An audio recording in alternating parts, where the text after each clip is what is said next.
Good evening. Welcome to Beyond the Gatekeepers. I am Bishop-Elect Vanessa M, and I am your host and moderator for this evening. And before we get it going, I'm going to bring out my co-host. She's been with me all month long, and I'm so excited in the person of Professor Natasha L Robinson. She's the founder of Legaleaze Please. Professor Natasha, please come out and tell our Facebook Live audience hello.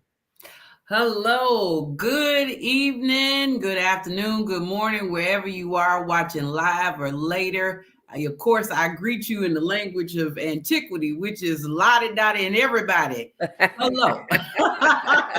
Glad to be here. And of course, glad to be here with my sister, Bishop-Elect Vanessa Brown, giving honor to Bishop Flunder, to all of the persons who work behind the scenes as well as in front of the scenes, also to Bishop Pearson and to Bishop-Elect Troy.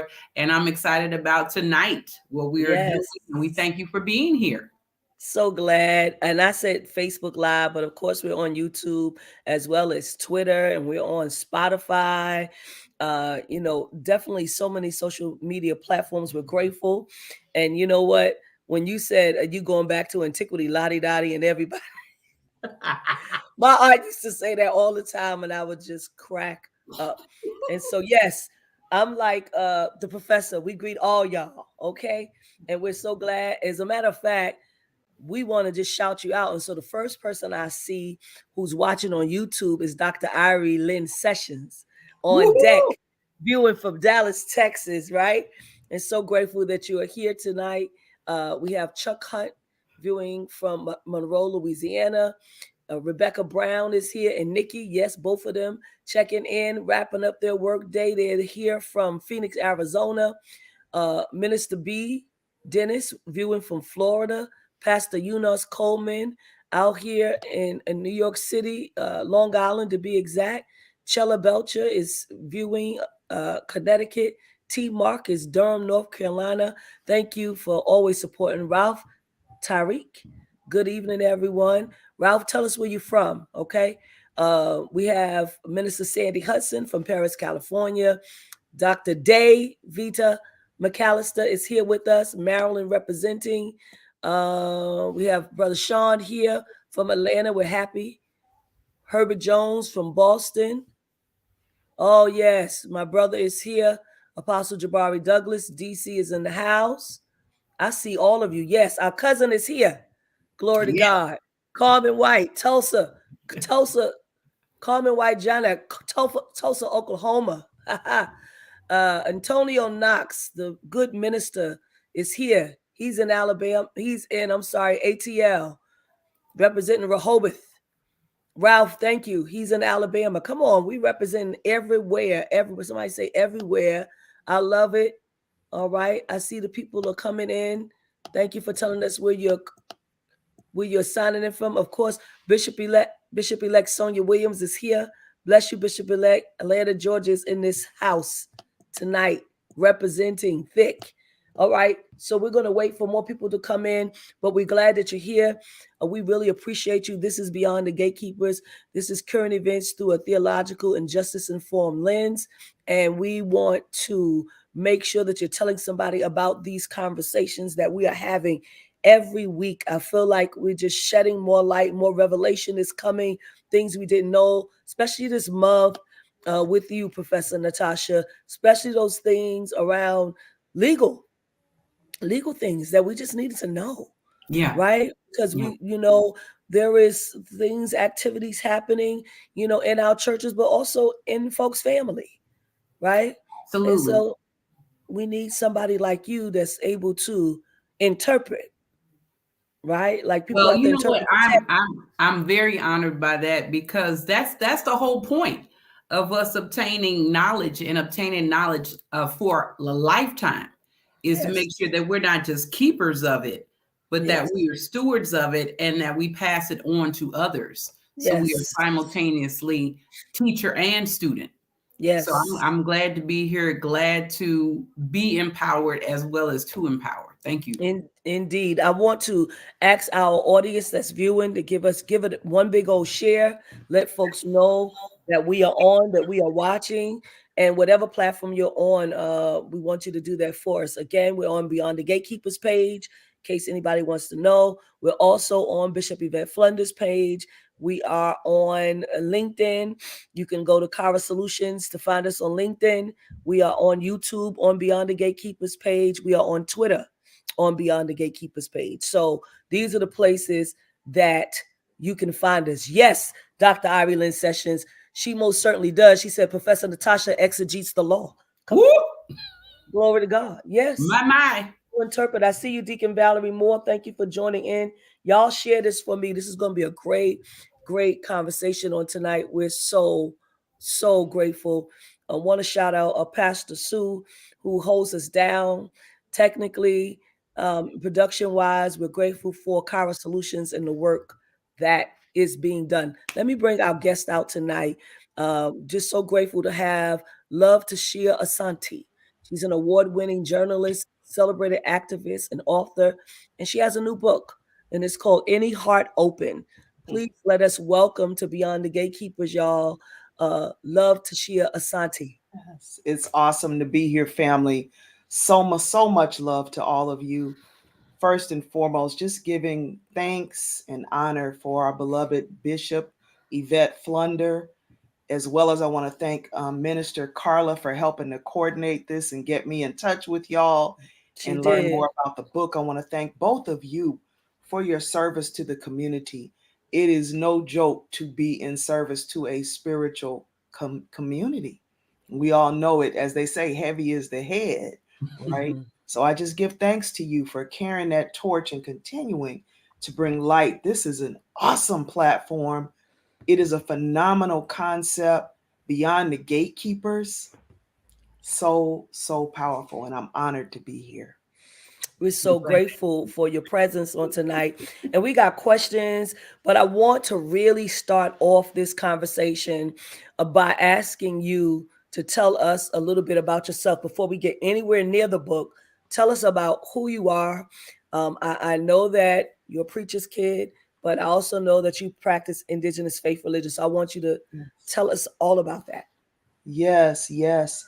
I began this journey 22 years ago, but even longer than that, of course, I began my journey like so many other African Americans in the church with my father.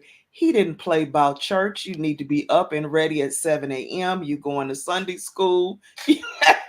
You going to the 10 a.m. service, then you're going to That's it. 11 a.m. Yeah. And we're going to be at church all day. Just don't make any plans. Mm-hmm. And so I give thanks for that because that was my foundation. And Yeah. that foundation, put me on a path to my own healing and evolution. Mm-hmm. And also one day led me, I asked the question of my father. And if any of y'all know what I'm talking about, in my house, you didn't ask questions about Jesus if you wanted to keep your lips. But one day I asked Dad, I was like, Dad, how come Jesus looked like only one race of people? And he's like, girl, don't you be asking me no questions about Jesus. Go in there and read your Bible. And being the inquisitive child I was, that question, I could not rest until I answered it. And as I began to uncover that, hair like wool and skin like burnished bronze, when I started to get up under that, that was when I discovered my African traditional spirituality called Ifa. And many moons ago, 22 years as I shared, I met Oloye Ifa Karade, author of the best-selling New York Times best-selling book, Handbook of Yoruba Religious Concepts. And he would be the one that would take me through my Sankofa process to be initiated to Yemaja, later to Shango, and then on to meet the great late Chief Kofi Zanu Metahochi Ibaye Torun, who performed there's only a handful of Black women in America who are Ianifa, which is a high priestess. So it's kind of like the Yoruba bishop in that respect.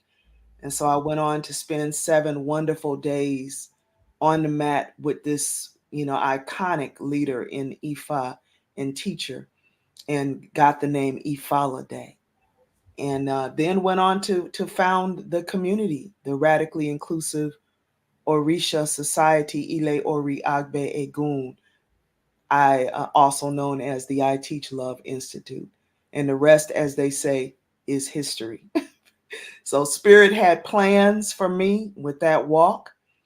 And I was sharing before the show. We always have that rich sharing before a show like this. And I was sharing with y'all that it's been full circle for me, because even though I went through that transformation in embracing my walk as a priestess, I also was able to embrace the religion of my childhood and find the beauty and the peace in what my father had given me.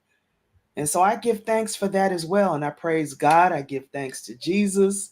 I give thanks to his father, her father, and everything above, and in bright, clear light energy. I give thanks for that, because all of it has helped to heal me and allow me to live, in this brown female body. Yes, to be Yes. able to find my power to do this work. 2 years into my journey, Spirit played another joke. They said, "We're going to put you on national television." So they put me on primetime TV in between the Fear Factor and The Apprentice on this television show to represent diversity in religion. I tell you, that's why I say, if you want to, make God laugh, tell him your plans, because they had plans for me. So here I am now. I'm on billboards and bus benches. The show got picked up internationally, and I'm telling this story to a global audience, and seeing people come in and want to know more about Ifa and how I ended up on that path. But I thank God, because again, out of the rage and the anger of realizing what had been stolen from me and my ancestors, out of the healing process of embracing the religion of my ancestors, I was able to come back and be able to celebrate how I began the journey. And I just thank for that. I'm thankful for that. Yes. I'm going to let Professor Natasha get in, but before she does, I want to ask you to expound a little bit more for our audience uh, about IFA. Yes. Expound a little bit more about that for them. Yes. Ifa is one of our ancestral faiths. So long before most of the faiths that we know about that we grew up with, long before Christianity, long before Islam, long before, again, many of the faiths that we're all familiar with, our beloved ancestors had their own spiritual practices.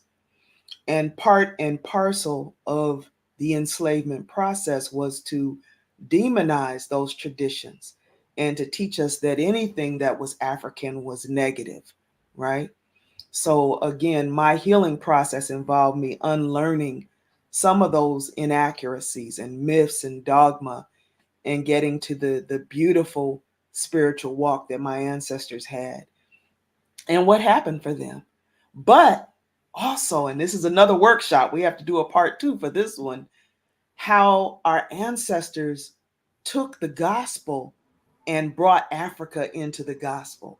Like, that's, oh man, that's what was so profound for me. I call it flesh memory. One of my writing teachers, Akila Oliver, who's also rest in peace, she talked about flesh memory. Things like, how do we know to take people to the river when we baptize them?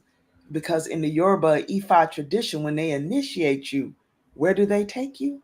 To the river, right? So something in us knew that the river was a holy place. We remembered that.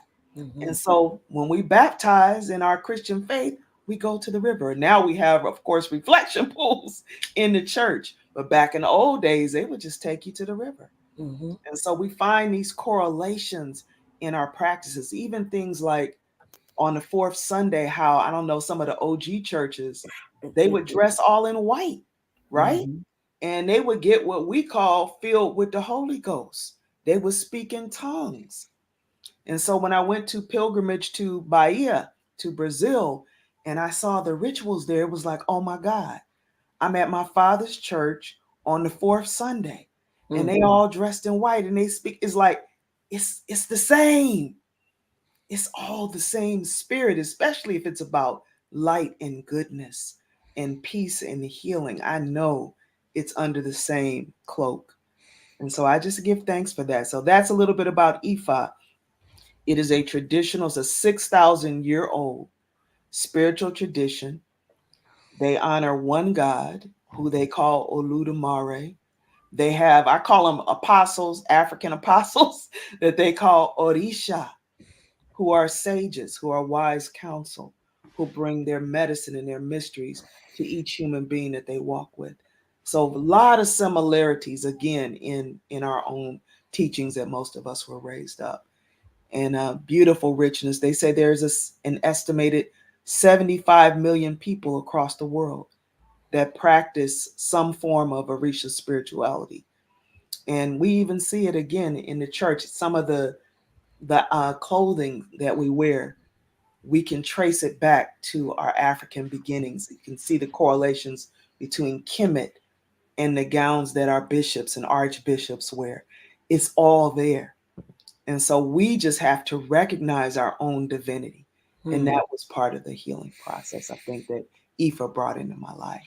That's beautiful. Listen, those of you that are watching, you're watching Beyond the Gatekeepers. And our guest tonight is Love Tashia Asanti. She has a new book called Any Heart Open. Before we get into that book, we are talking about her journey. And so we want you to make sure that you share and like Beyond the Gatekeepers page, but share this conversation. This is a conversation that many people have been wanting to have for a long time. And one of the things that she just brought up is the fact that we have demonized our own African religions in America, right? That's what we were taught, and Christianity was imported over here to us, over there to them, right? And so I want us to really, really, really take a hold of this conversation tonight and share it with someone, because it's something that we've heard. Obviously, Bishop Flender has talked about it, and so has Bishop Pearson.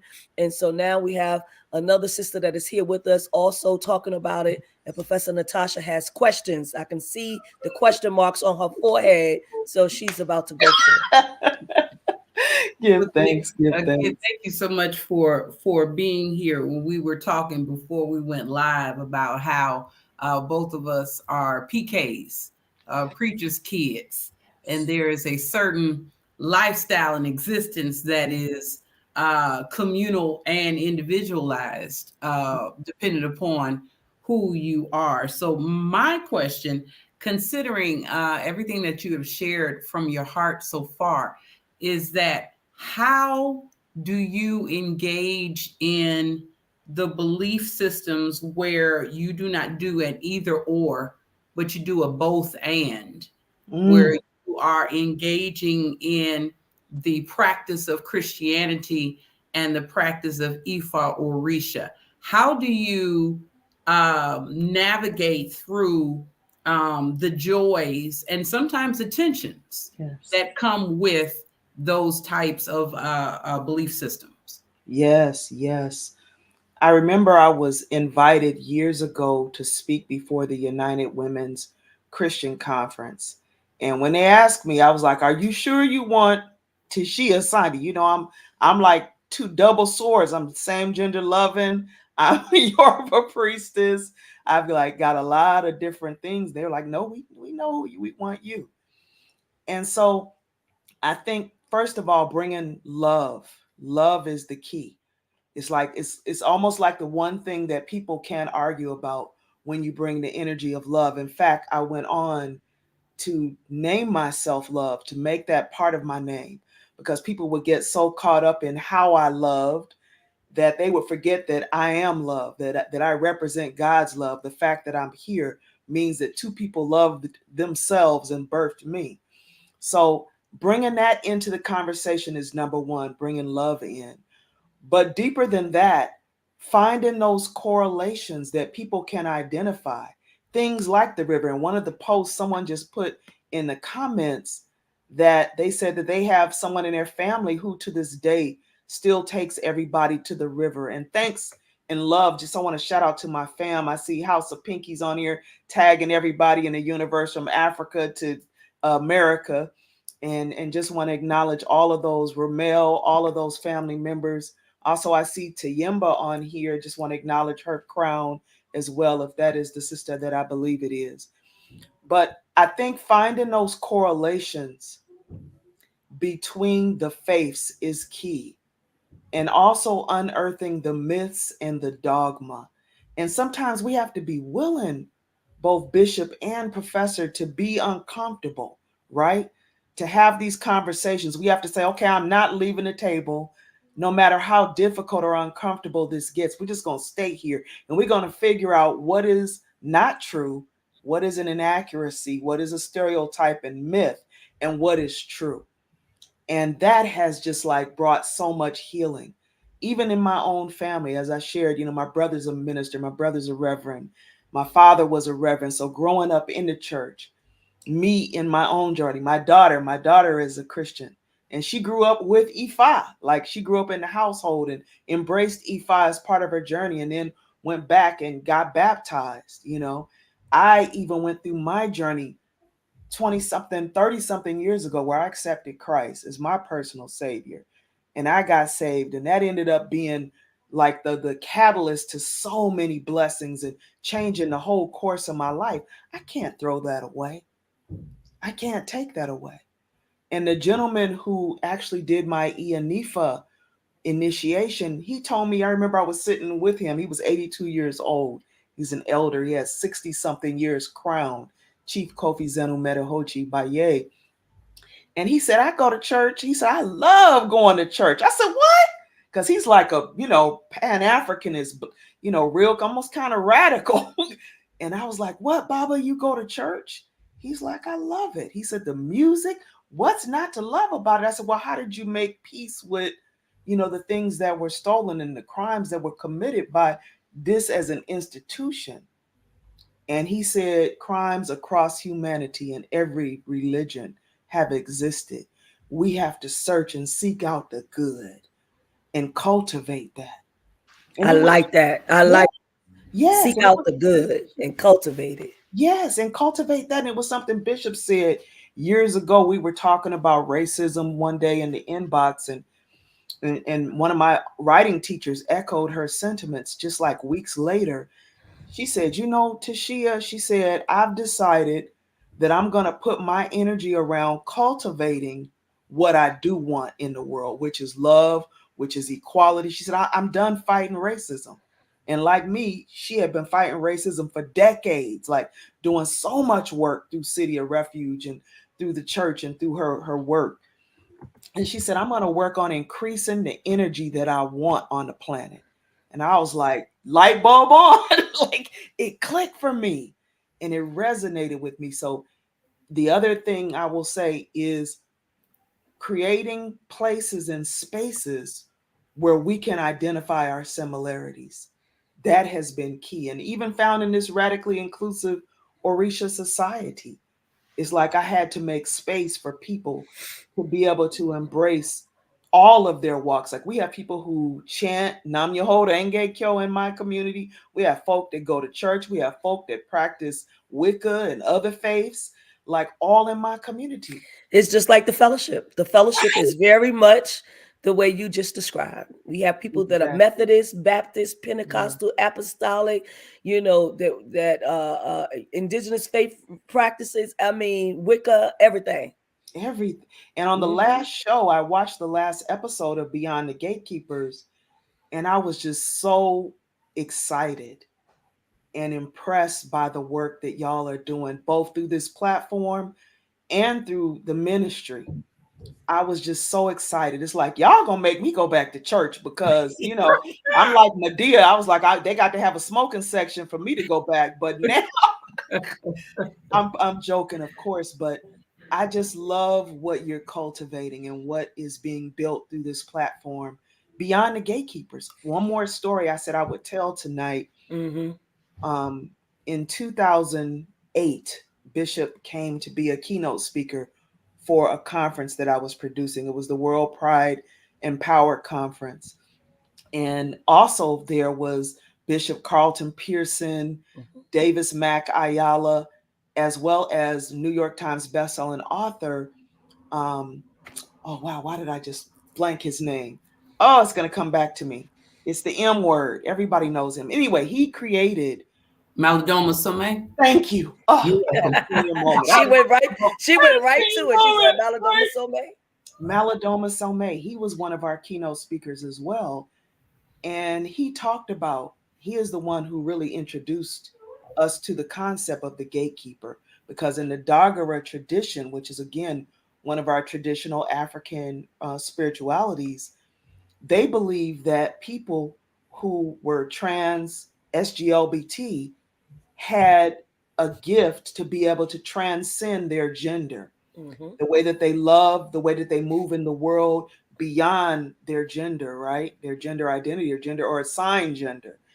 And we did ritual at the conference, literally to uplift the voice of the gatekeeper and Yes. to recognize the role that SGLBT people play in the world as a whole and in the spiritual realm. Because in the Dagara, they believe that we are the guardians of the spiritual realm and that the work that we are called to do is to heal the planet. And the reason why the planet is in trouble, he said, was because of the neglect and the rejection. Whew, I'm getting chills of the gatekeeper.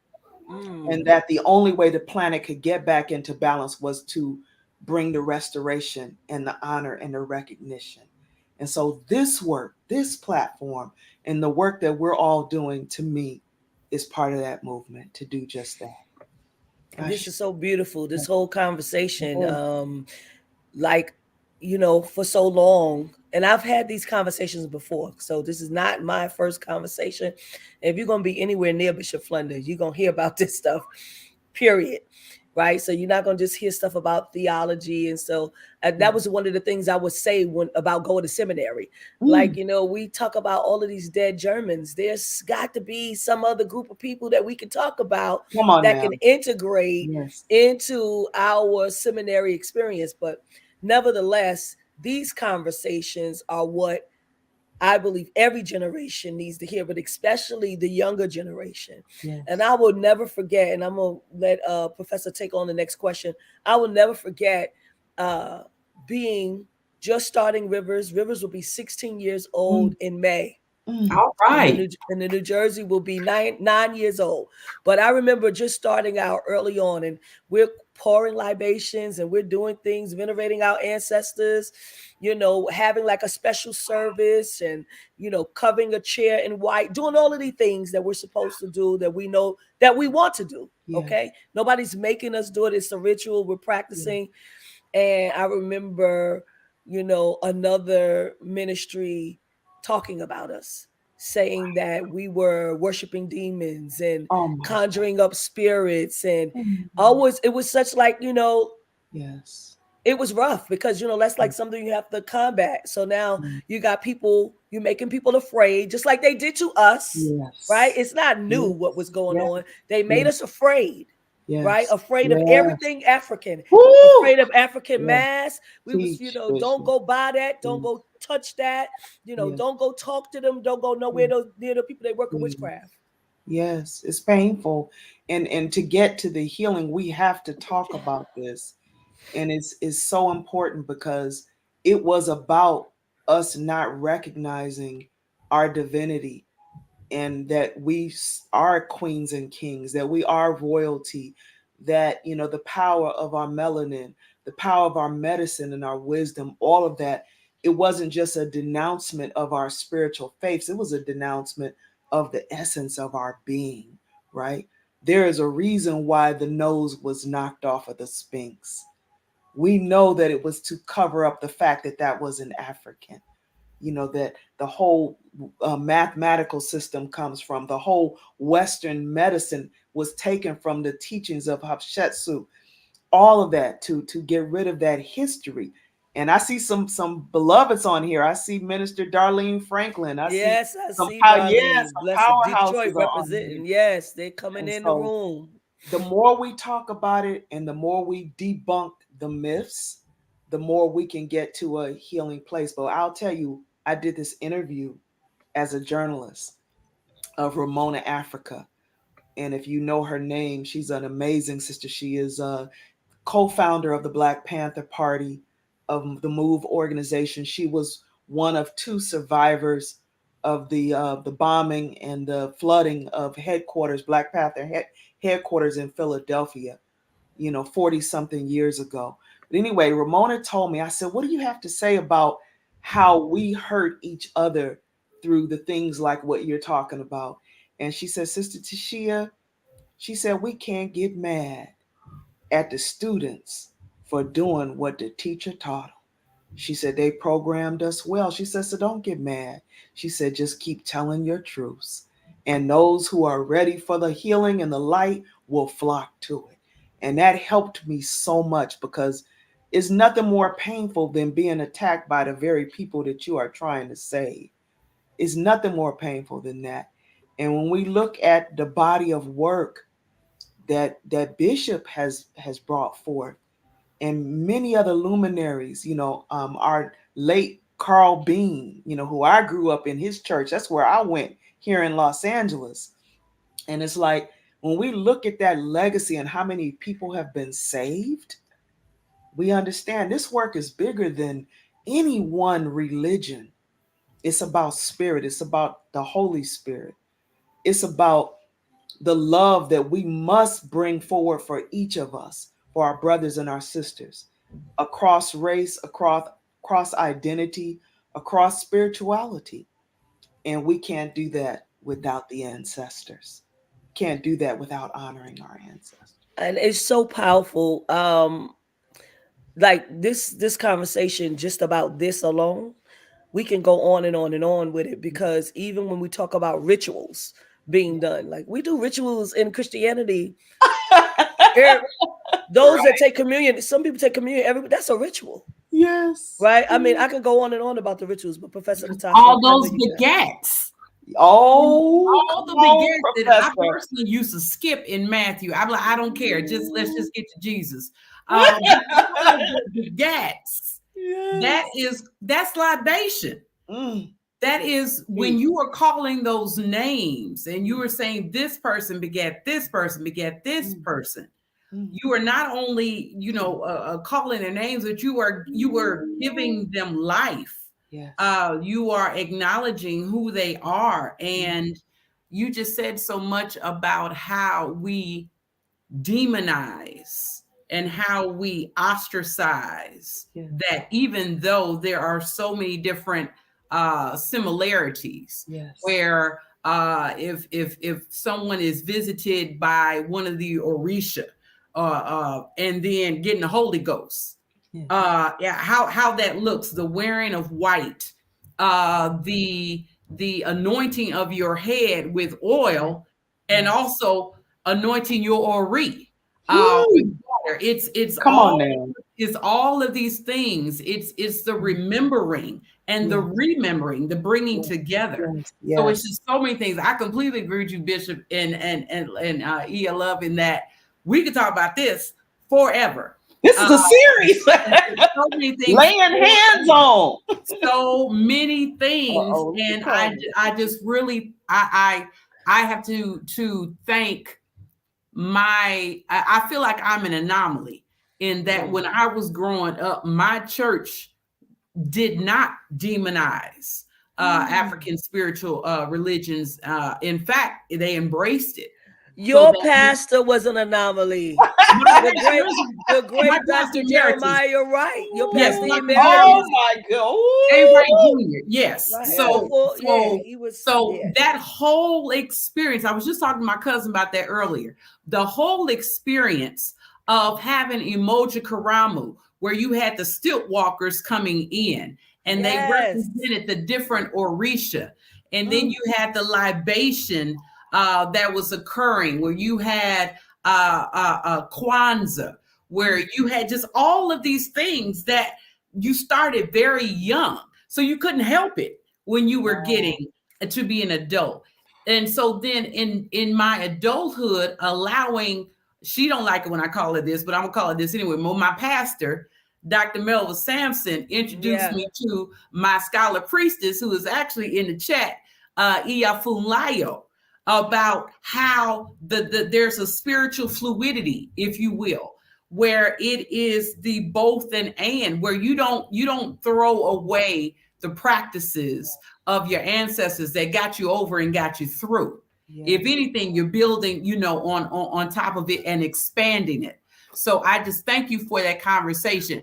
I'm going to hold my question because there is actually a question from Bishop-Elect Sonia Thank you. Williams. Yep. And I really want to tap into that because if Okay. we ignore it, Yes. then that is not going to align with how we're having this conversation. That's Yes. right. So Bishop-Elect Sonia Williams asks, quote, can you talk a little bit about the Yoruba practice of voodoo and how it became to be such a taboo subject in Christianity, especially Woo! since biblically we witness Jesus practice voodoo when healing and performing miracles, end quote. Y'all trying to go deep today. No, I really am Let going me. to get to your book, but I felt like we needed to lay this foundation first. Yes. Yes. Well, I'm just going to bring that to the discussion and say, on the pages of Any Heart Open, I let these characters tell this story, and this is direct connection to this question that has been posed by the bishop. I don't want to give y'all too many spoilers because I want you to read the book, but there is a character who is a minister, a pastor in this book. And so she was espousing in one particular scene. The daughter had come to her, and the daughter was very afraid that she had been diagnosed with HIV. And she went to her mother for prayer, for comfort. And instead, the mother went after her in using all of these things that we've been talking about tonight. And instead of giving her love, she was giving her condemnation, talking about, negative practices and this and that and this and that. And so, first, I just want to do a little education because, again, this helps us to put things in context. So, voodoo or voodoo is a tradition that is practiced. It comes from Haiti. Okay.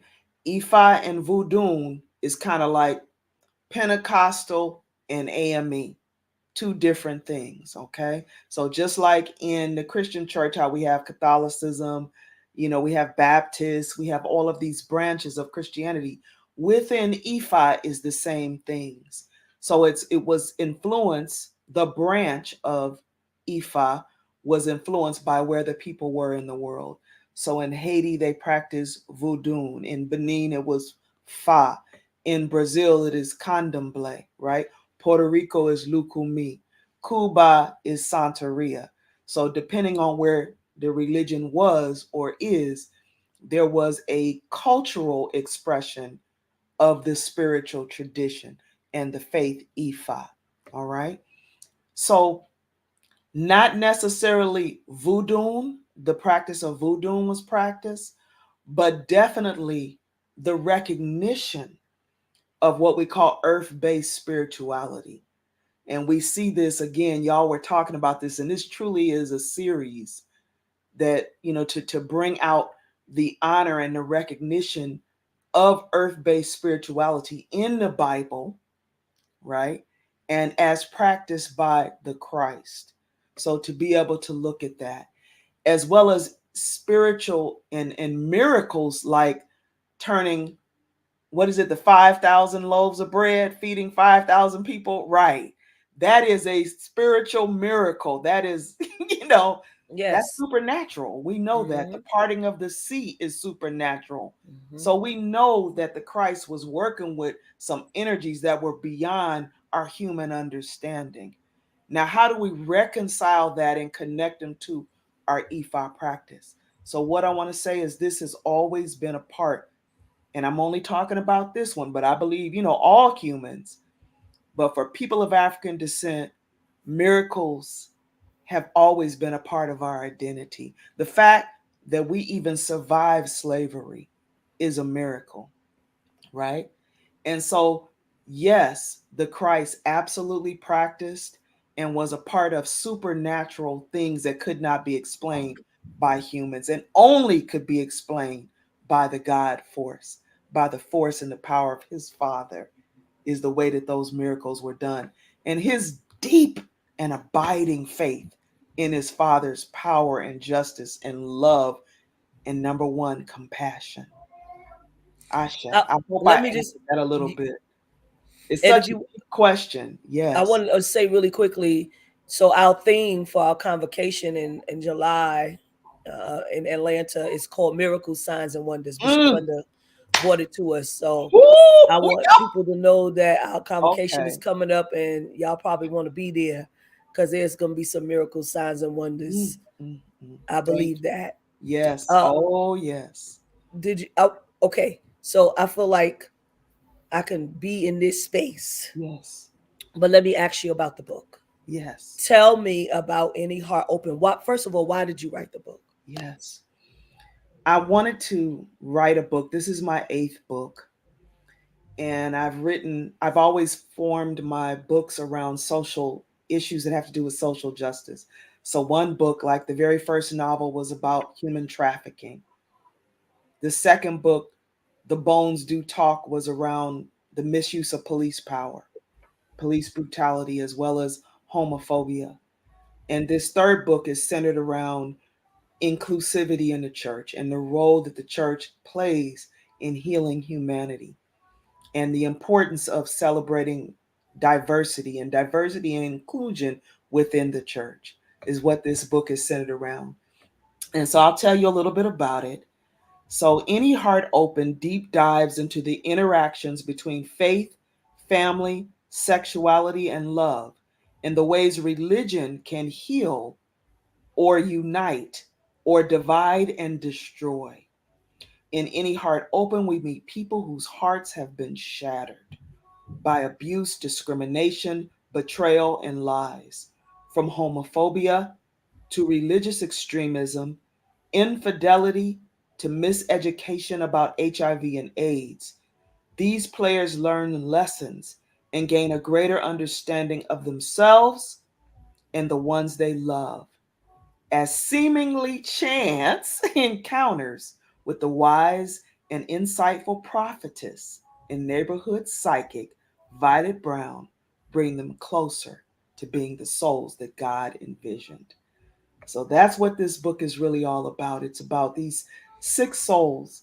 So it's a novel, It's yes, a novel. Yes, with it's a beautiful with novel. fictitious characters. Yes, with Okay, fictitious characters. okay. And all of my books have the presence of Violet Brown, who is a Mhm. prophetess and seer. And in this one, Violet begins to have dreams about these people that she is meant. In Ifa, we have something called Egbe. And we believe that our Egbe are the angels, the souls, the people that we're meant to come in contact with in a particular lifetime that will help us. They're like our helper spirits. Sometimes they save our lives, right? Sometimes we only see them for that one occasion and we never see them again, but they have big impact on our life. Sometimes we marry those people, are in relationship with those people. Sometimes they're our children, right? Or our mothers or our fathers. But in Ifa, they call them Egbe. So in this book, Any Heart Open, Violet Brown starts to dream about these people, and one by one they start to show up in her life, and she already knows what their destiny is and what their future is. She already knows what they're battling, right? And her job is to help them learn the lessons, which is what we do in Ifa. We believe that Ifa helps us to get and stay on the path to fulfill our destiny, right? And we use divination, we use prayers, we use ritual and different practices to bring us closer, yes, to our mission and our purpose. Because in E5, they believe all of us made a promise to God, right, about what we were going to do when we came down here. But most of the time, because we're distracted by life, by family, by jobs, we forget what our mission is. And one of the things like I love the most is when I see those child prodigies. And at 6 years old, they're playing the piano on Ellen DeGeneres or Oprah's show, right? Because they already know what their destiny is. But most of us are not that fortunate. And so often when I do a divination for a person, they've never even thought about like what their mission or purpose is, or they come to me seeking to get in alignment with that.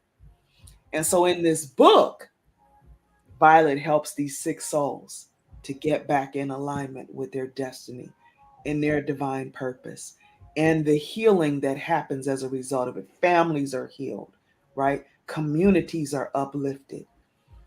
Patterns and cycles of destruction are altered. This is what we're attempting. This is the work that Malcolm did. This is the work that Martin did, that Coretta and Sojourner Truth and Harriet Tubman. The work that they did changed whole nations. It changed societies, right? We know, like the March on Montgomery, which we know was organized. Basically, the brains behind it was Bayard Rustin, a gay black man, right? We know he was the power behind the organizing Ashe of Martin. It changed society as a whole. And that's what this book is all about. Any heart open. Sometimes love doesn't look like how society says it should look. Love can show up in a 2-year old, it can show up through an animal, a dog, it can show up in the ocean, it can show up in the sunrise. And this is what we come to understand, that love can't be confined by the boxes and the labels that some attempt to put on it. That love is its own deity, love is its own medicine. And if we cultivate that, everything else will be taken care of. And this is the story in Any Heart Open. And this is the energy that I hope to impart when I wrote this book. Love is its own medicine. My. Somebody Yeah. need somebody need to hashtag that, but make sure you give credit to Tashia Asanti That's right. Cite Love. black women. That's That's what we right. do. That's right. Love Yes, is its ma'am. own medicine. Yes, ma'am. Whew. And I know you got something because I can see Yeah. that question. And let Well, me I see on my hold it. phone. I see it. Boom, boom, Right boom, boom, here. boom. Right here. But let me just say, because you made a very good point as it relates to this book. And I think that that is probably the work that some of us that are pastors and prophets and apostles and teachers in the Christian church, to help people to find their purpose. Yes. Oh, you. You muted, Bishop. Come. I'm sorry. I was saying that, I think that that is the mission also, or Yes. the work of those of us who are pastors and teachers and evangelists and prophets and whatever work, whatever titles we have in these churches, right? To lead people or to show people, because Yes. it's about individuality, right? So to Yes. show people their path, Yes. right? To get people to get in alignment, Yes. which is why, aligning your chakras are important, and Yes. to get people to get on their path to their destiny. Yes. And so would you say that that is a lot of what's going on in the earth and in the world Yes. with humanity, that people are not Yes. in alignment, that they have not found their path, that they have not found their purpose, their mission? Yes, absolutely. I think that, in that moment during the pandemic, I'll never forget. And somebody please put the link. I see a lot of people are asking about the book and how to get it. If somebody would please post a link to the book it's on Amazon.com, Any Heart Open. By the way, it made it to number 2 4 days after the book was released. So we know in Awesome. Christian fiction, that was like unheard of, right? But anyway, Yes. what I want to say is when I came outside that day, I'll never forget it. No cars were driving, no people were walking down the street, and it looked like an apocalypse had happened. And I said, no, this isn't an apocalypse. This is a recalibration. The planet is being recalibrated. And I think, even though I didn't, like what he did, I don't mean to offend anybody, but I knew that was Donald Trump's destiny. He came to bring all that hate, all that division. He exposed all the races took off their white sheets and hats and all of that. And it's like it all was exposed. And it needed to be so that we could see it and see the ugliness of it. January 6th, the insurrection, that was another outpouring of the hate that was there that Yes. needs to be healed. But we can't do the work unless we recognize and see it. We must see what it is to be able to deal with it and to be able to change it and shift it. And yes, people are unhappy. The hate is not working anymore. They're unfulfilled. It's like whenever you're attacking people that aren't even bothering you, that are minding their own business, we know you're unhappy, right? That's If you right. bothering people that aren't bothering you. So this is what we're here. It brought all that moment. Oh my God, like George Floyd, right Mhm. after the murder of George Floyd, when we saw those kids, I will never forget this.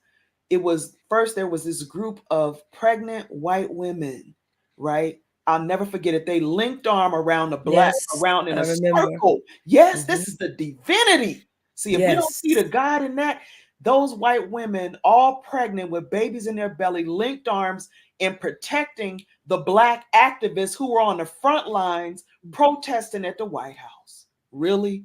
Who could orchestrate that but God? Exactly. There was black, there was white, there was young, there was old.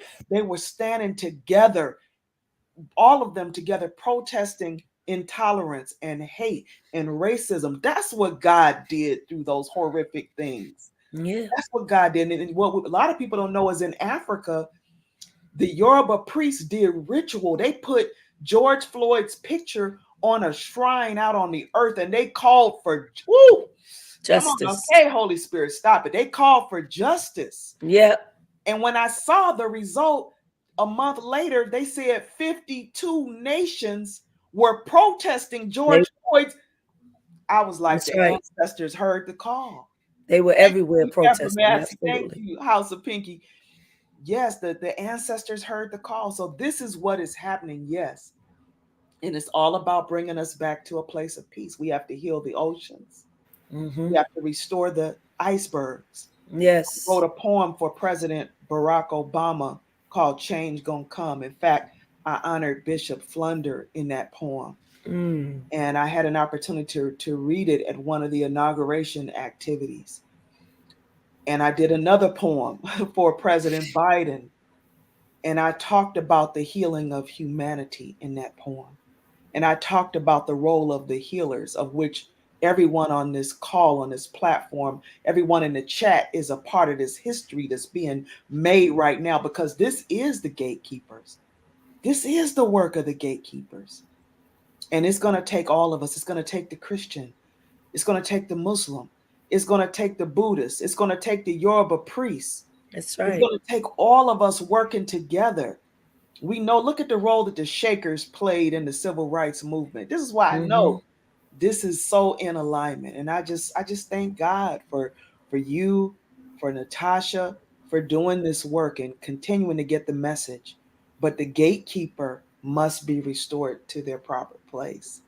It's beautiful. The gatekeeper Listen, cannot be left out. Yes. yes, I want everybody to know we're watching Beyond the Gatekeepers. We are here with Professor Natasha Robinson as my co-host, and we are talking to Love Tashia Asanti, Any Heart Open. That's the Yes. book. You can get that book on Amazon.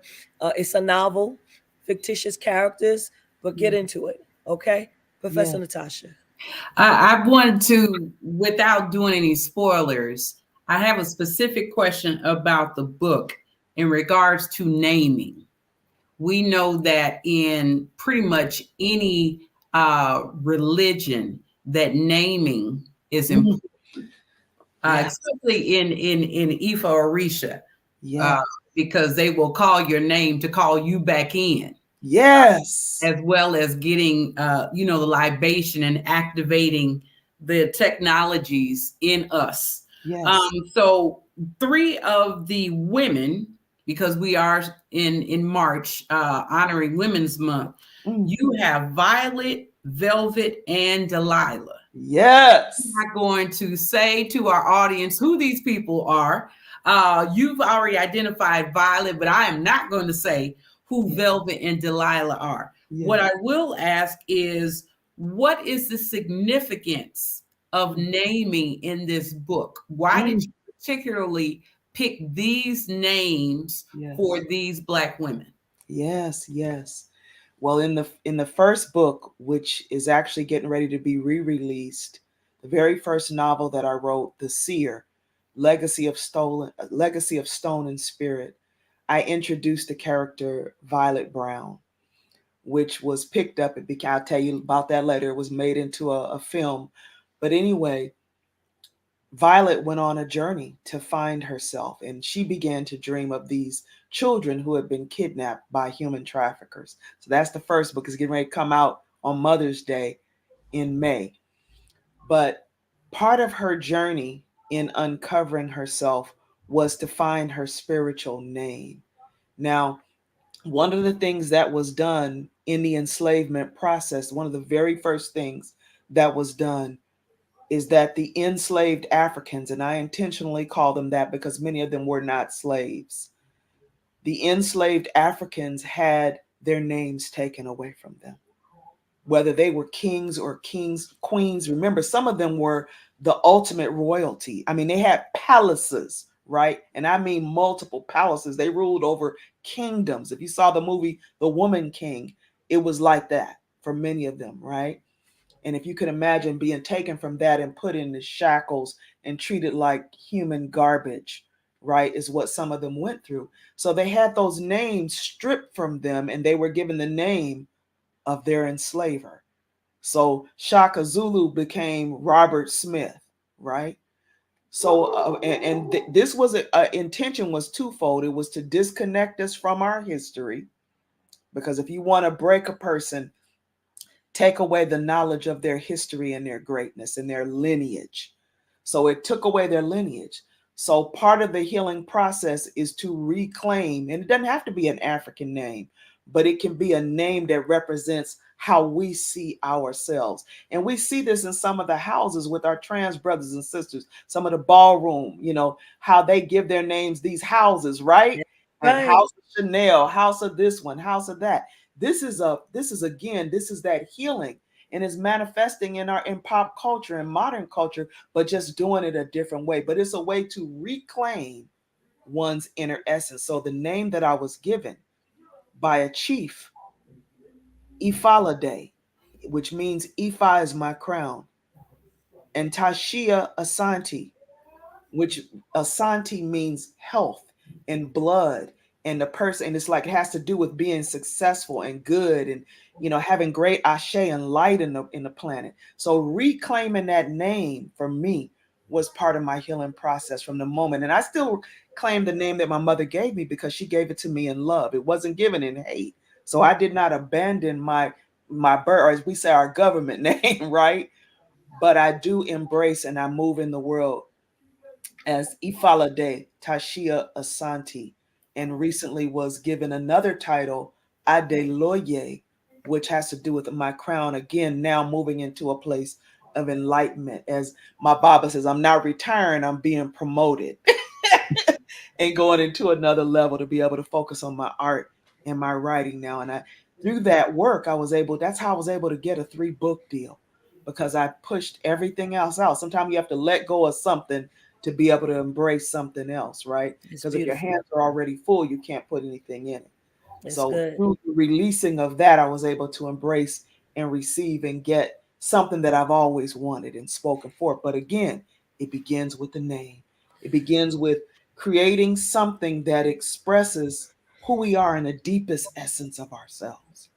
And we do that by reclaiming, they call it Sankofa, right? It's a whole movie, and I had the opportunity to sit with this elder that starred in the movie Sankofa, and to hear about her journey of going to Ghana, going to the land of no return, going back into the slave dungeon, and being down there where our ancestors were held sometimes for years before being taken out.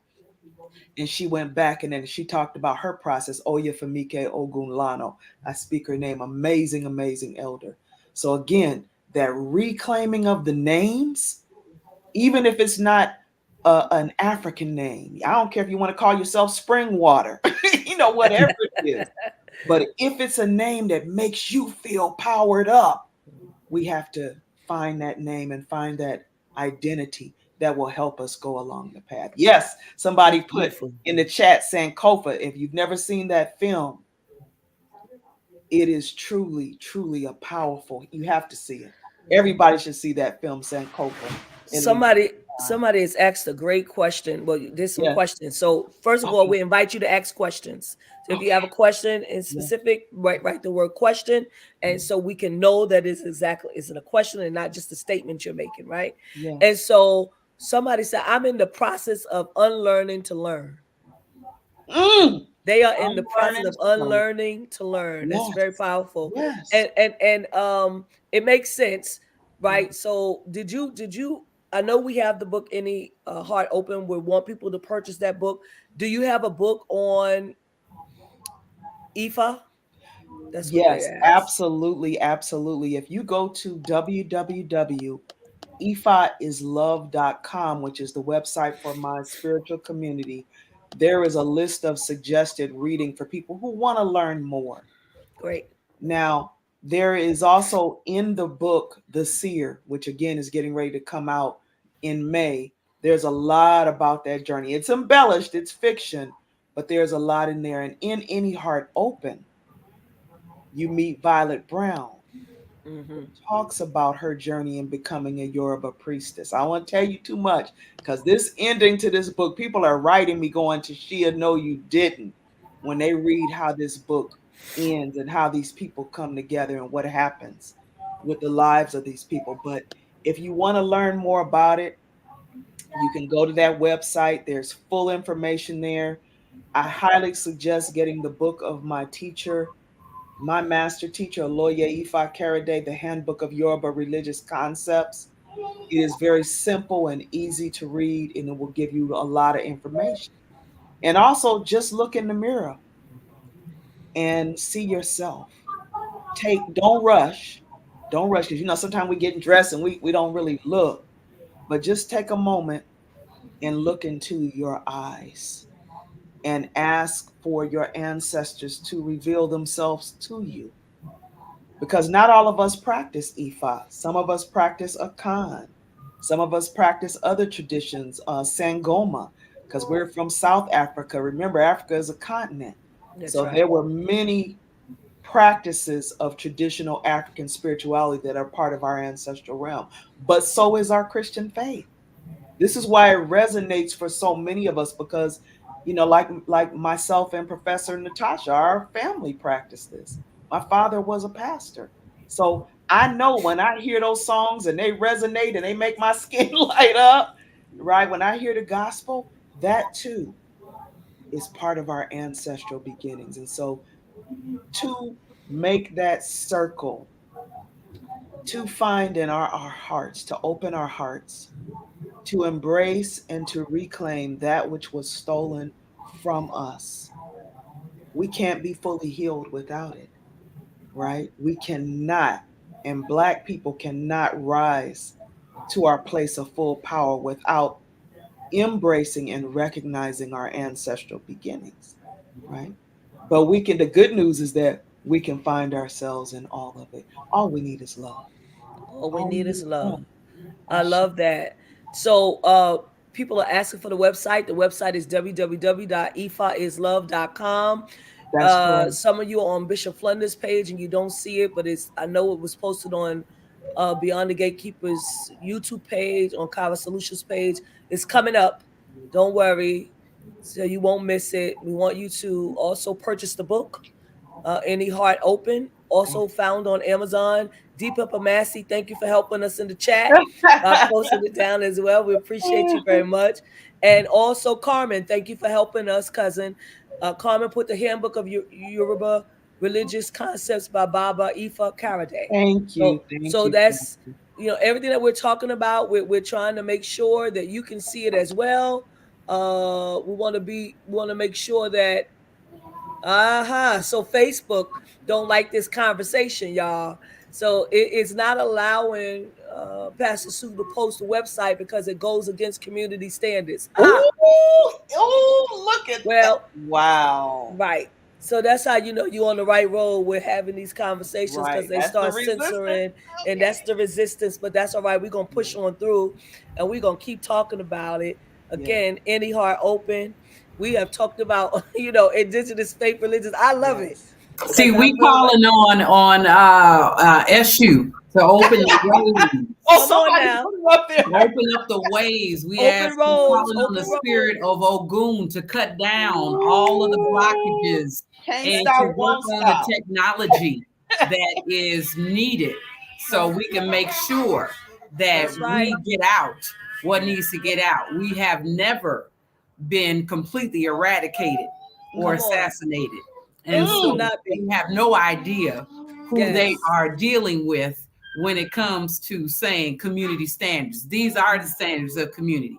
So you ooh, Yes. all have the obligation as well of teaching and educating each other. Make sure you are, we know how to be subversive. Yeah. yes, Make sure we you know get how to this do it. information out. We know how to do it where they say don't tell nobody. So act like this is a secret Right. and tell everybody and And go nobody tell else knows everybody. that.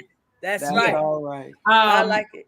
I do have Go two ahead. questions. Okay. First question, which is on our website, which talks about Beyond the Gatekeepers is our current events that we talk about through a theological and justice informed lens, bridging church and community, Mm, using Sankofa as the framework mm, of looking back to get what we need in order to move forward. mm, What can the readers reclaim in mm. reading your book? Whew. Oh my goodness. Definitely, I think the importance of finding a spiritual community where you are affirmed. And I think, that is the work that, I thank God for Bishop Carl Bean, Archbishop Carl Bean, Ibaye Torun, for Bishop Yvette Flunder, for creating these spaces, right, where we could praise God and not be condemned. I'll never forget that video of the trans woman who was going to that church in North Carolina. And when the pastor just began to shame her and disparage her from the pulpit, and the video went viral. And what the blessing in it is that people reached out to her from all over the world and told her, "We love you, Queen. You are good. You are enough. You are perfect exactly the way that you were." That all of us have a God given right, yes, to receive God, to be connected with God in spaces where we are affirmed and celebrated. And so if you're somewhere, if you're going to church somewhere, if you're going to temple, whether it's the synagogue, the mosque, or wherever, and you don't feel loved and affirmed and accepted just like you are, please know it's your God-given right to praise God in an environment that is love-filled, not hate-filled, that doesn't oppress you or make you feel beat up. You should feel happy and excited when you leave your church, right? So that's one thing that definitely Any Heart Open talks about. And there's a character, and you talked about Delilah. She's one of my favorite characters in this book because she reminds me of that harlot in the Bible that Jesus put his hand on. And when she touched the hem, oh, I'm getting chills. She touched the hem of his skirt. And sometimes, I be telling Jesus stories like Medea tell him, y'all have to read in between the lines. Y'all know what I'm talking about. But when that harlot touched that hem of that skirt and she felt the power of Christ touch her and transform her, and it was that love, right? Because everybody was like, how you gonna deal with her? Really? She's this, she's that. And Christ said, that's the one I'm here for. Y'all good. This is the one I came to heal. This is the one I want to kick it with, right? And to me, that's the ministry that is needed in the world. That's another takeaway from this book, because Delilah is going to take a stand against religious hate in this book. And it's a powerful stand. And it is a message to all the pastors who are preaching hate and division out there, to bring love back to the pews, to bring love back to the pedestal, right? We must make love the center because the scripture says it. That is what God is all about. And if we don't know that, we done missed everything, right? And so this is the ministry that this is about, is bringing that back in, because God knows, had I experienced the love that I know now of God, I probably would have never had some of the challenges that I had to go through, that God delivered me from by his grace and mercy, right? 37 years clean and sober. That God took all that away from me. From that moment, I leaned down and said that prayer and asked for acceptance and forgiveness. Right? Had I known that love as a child, I probably would have never went down that. But I thought something was wrong with me. Wasn't nothing wrong with me. I was perfect. Even my flaws are perfect. We're going to be doing a ceremony in May. You know, this is International Women's History Month. And myself and Ia Oyaseke and another sister, Ia Oshanike, out of Lexington, Kentucky, we're going to be doing ceremony to help women heal their wombs, survivors of incest, rape, domestic violence, as well as women that are seeking greater empowerment, that want to be on the path of their destiny and live in their purpose, that know their value. We're going to be doing ceremony and presenting the sacred waist beads that many of our ancestors wore in the pyramids of Egypt, right? On the continent of Africa when they sat on their thrones. And we're going to be restoring some of that medicine. And it's a non-denominational ceremony. It is a ceremony about women's healing. This type of work to me is inside of this book. This is the work that I'm called to do now, to universalize it, getting the attention of people like Oprah and Gail, because this work is bigger than any one faith or spirituality. And also, the last piece is knowing our worth and our value, because the women in this book, and there's men, powerful men in this book too, but the women in this book really come into their power and understand their divinity and what they're worth and how they should be treated. And in Ifa, we have a concept called Ori, right? Your Ori is your crown chakra, your inner head, your we call Ori Inu, what's inside here, that deep self-concept, right? Because see, I know this is another workshop. I don't want to get too deep into it, but the self-hatred that was programmed into us when we were told your lips is big, your hair is nappy, your nose is what, all those lies, and people spend millions and millions of dollars getting tanned. Come on, we getting free, right? Our skin was always beautiful. Our beautiful, natural, kinky hair was always luxurious. And as one of my elders said, wool is worth just as much as silk, right? Our hair was always beautiful. So we have to get back to those places of recognizing ourselves. And one of the most powerful ways that we, indigenous people, BIPOC people, have done that work is through ritual. So whether it is in church, whether you're kneeling down on the altar, whether you're kneeling and sitting before your shrine, your ancestral shrine, we must all take this journey back to love. And that love begins in here. So that's what this book is all about. And that's how it ties into the question that you I, pose, Professor yes. Natasha. Yes. So, just really quickly, somebody said a part of my unlearning is to, it's not to be a part of any church Mm. that's not affirming and inclusive. Ashe. So for those people that just don't want to be a part of any church, any mosque, any temple, Mhm. where can they find an EFA community? I am, as you all know, making my journey to promotion, not retirement, but promotion. But the community that I founded is absolutely strong. Ile Ori Agbe Egun, Temple of the Enlightened Path. But I tell you what I see that y'all have created with Beyond the Gatekeepers. I had the opportunity to visit the headquarters of City of Refuge when I was in Oakland visiting Minister Carla and Nubian. Mm-hmm. And what I saw, the beautiful facility there, is like we already got temple. We already have spaces. And what we want to unearth and connect with, family, is the temple inside of us, That's right? good. That's Yeah. the disconnect. It's Mm-hmm. like the church is within, the temple, the mosque, the it's within.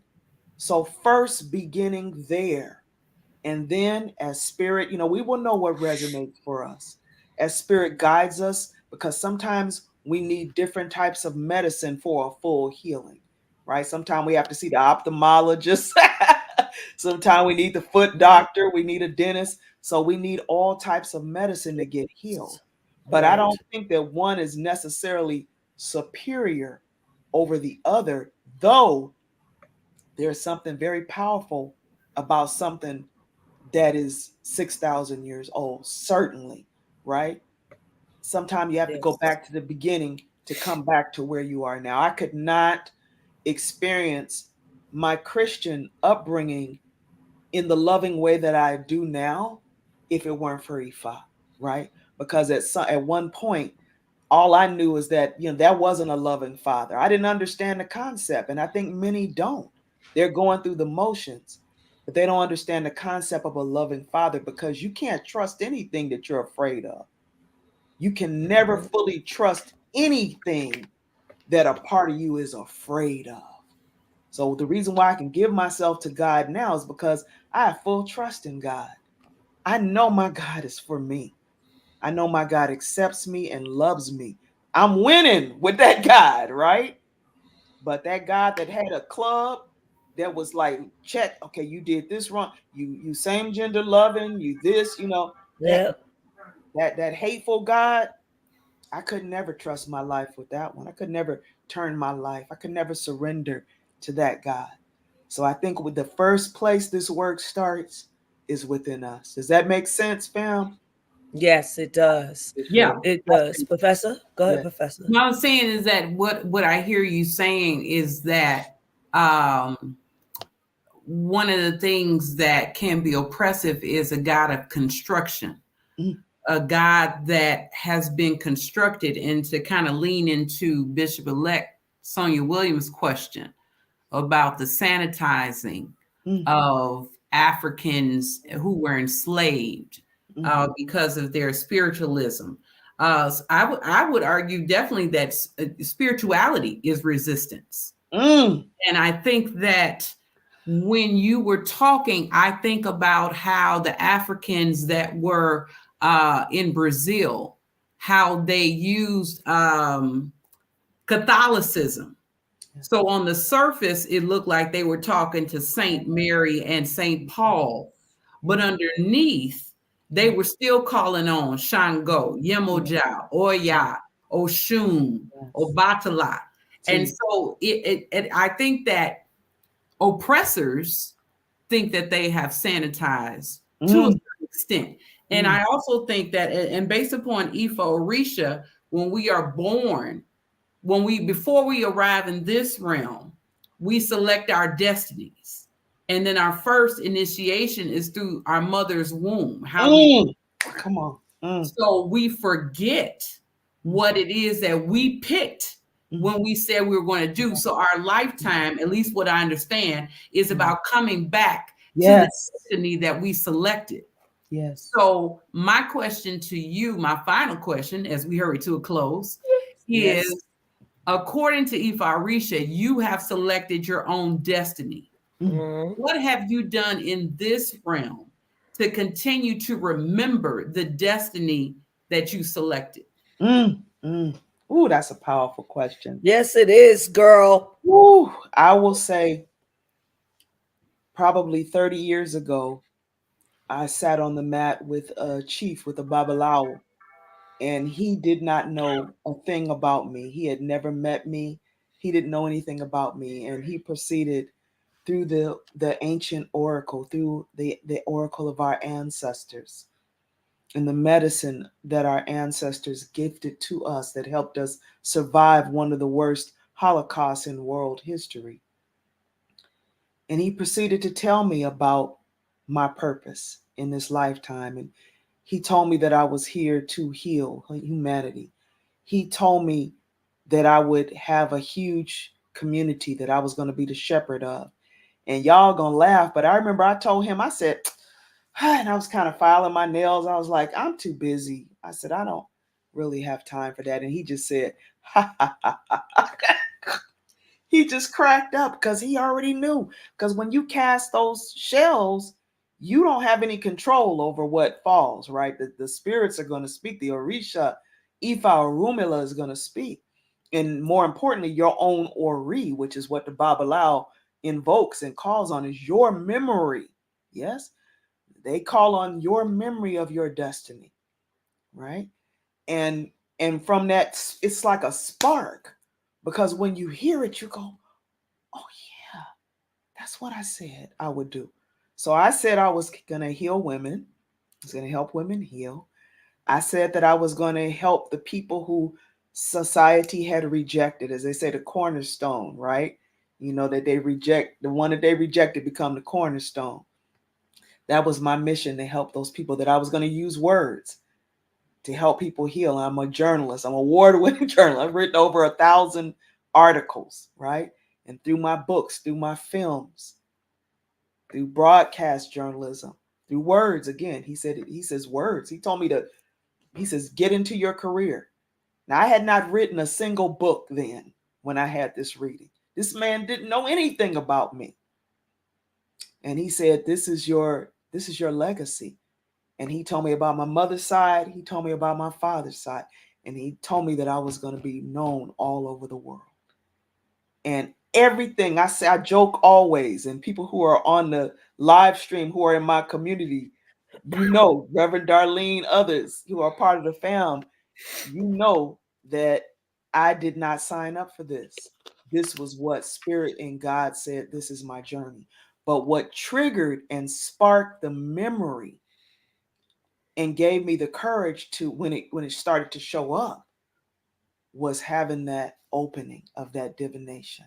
We call it it's like a rite of passage, because remember, in Yoruba history, in Yoruba tradition, when you turn 12 years old, boys 11, 12, girls 12, 13, you and your family would go and see the chief of the village. And it was like a birthday party, and they would sit down, and this was the time when they would cast that oracle, and they would tell you and your family about your destiny, the things you should avoid and the things you should gravitate. And it could be as deep as what you should eat, who you should marry. They would tell you all kinds of things. And so that disconnect, particularly for BIPOC people, is part of why so many of us are, we feel lost, or we can't seem to, how you make a start, but you can't seem to follow it through. You do this and then you hit all these obstacles. But in Ifa, they tell you, you're going to encounter this, you're going to encounter that, you're going to, and you need to do this to avert that, so they tell you, turn right. They give you a blueprint, basically a roadmap to help you navigate. And that's what I was given. That's one of the things, to answer your question.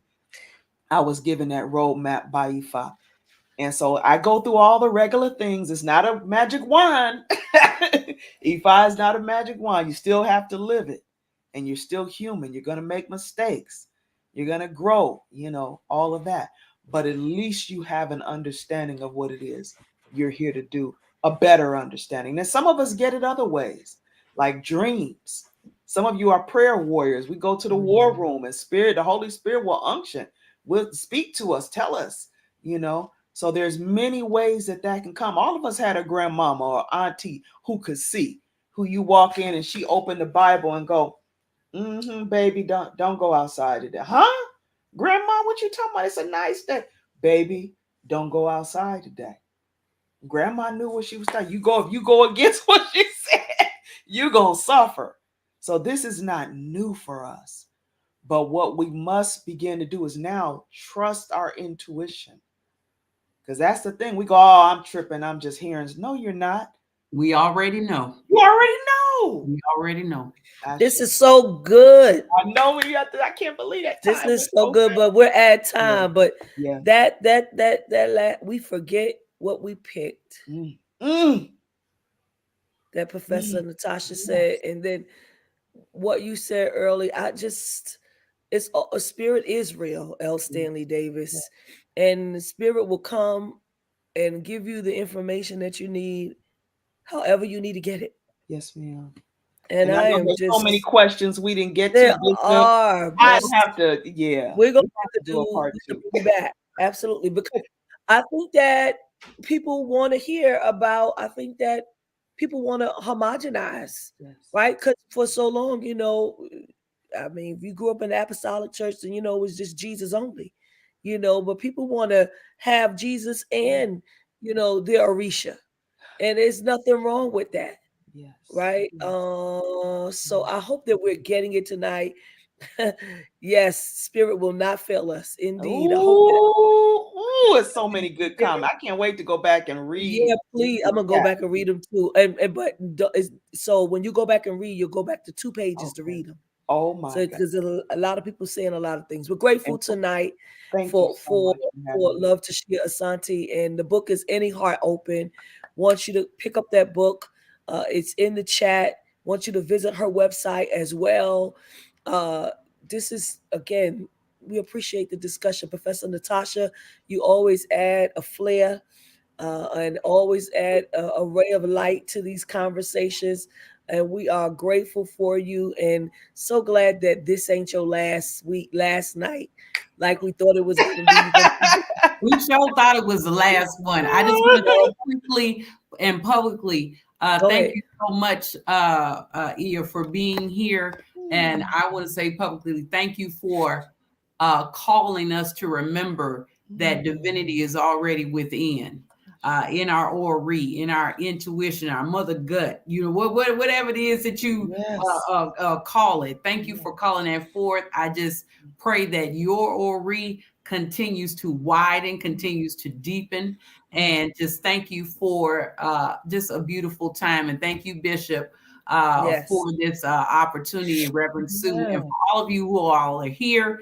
Just Yes. continue. This is the tip of the iceberg in terms of how far, how wide, and how deep we can continue to learn and relearn and unlearn Come on now. That's what right. needs to occur. So thank you all so much, and thank you.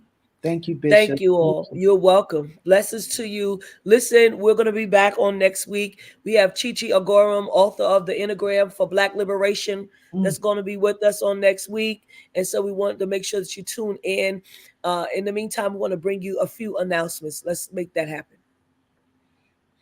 Beyond the Gatekeepers, we want you to support us continuously. We are trying to take this to a new level. I'm trying to get us streaming on more platforms. I'm been sending it out to different ones so that we can reach a different kind of level for Beyond the Gatekeepers. But in the meantime, we want you to continue to support us by going to our Cash App, $TFAM annual, or to the PayPal, which is paypal.me/TFAM justice. We appreciate your support on tonight. We also want to invite you to our holy convocation. Our presiding bishop is Bishop Yvette A. Flunder. And again, she is inviting everyone to our holy convocation, which is taking place in Atlanta, Georgia. Our theme is miracles, signs, and wonders. Miracles, signs, and wonders. We're going to be in Atlanta, Georgia. Accommodations at the Sheraton Atlanta Hotel. There's a splash page on our website, www.radicallyinclusive.com. Go to that, www.radicallyinclusive.com.